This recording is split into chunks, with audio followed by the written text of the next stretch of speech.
అయా చంద్రబాబు నాయుడు గారు ఆ ప్రధానమంత్రి గారిని కర్నూలుకు పిలిపించి జిఎస్టీ తగ్గిపోతే విపరీతంగా ప్రజలకు లాభం వస్తూ ఉంది, ధరలు తగ్గిపోతాయన్నాయని చెప్పేసి మీరు బాకా ఊది డంకా కొట్టి ఆఖరికి ఆ రోజున ఒక 100 కోట్లు 150 కోట్లు ఆంధ్రప్రదేశ్ ప్రజలు డబ్బులను అయిపోగొట్టారు.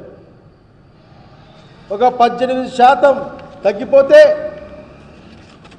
28 నుంచి ఎక్కడ ప్రజలు బాగుపడతారని, ఎక్కడ ప్రజల దగ్గర 4 డబ్బులు మిగులుతాయి అని జిఎస్టీలోంచి 10% మినహాయింపు వస్తే మీ బాబు గారి ట్యాక్స్ వలన ఇంకొక 10%. నిజంగా మీకు నిర్ణయం చేసేటప్పుడు ఏమాత్రం సోయి ఉండదా? ఏమాత్రం ప్రజల పట్ల బాధ్యత ఉండాలన్న ఆలోచన మీకు ఉండదా? ఎంతసేపు ఆఖరికి ఏమాత్రం కూడా జనం గురించి పట్టించుకోకుండా నిస్సిగ్గుగా 10% మీద రాబోయే కాలంలో వెహికల్స్ పైన ట్యాక్స్ వసూలు చేస్తారట. ఈ ట్యాక్స్ వసూలు చేసి ఒక 200 కోట్లు సంపాదిస్తారట. ఈయన యోగా డేలు లేకుంటే ఆ జిఎస్టీ మీటింగులు ఆపేస్తే 500-600 కోట్లు మిగులుతాయి.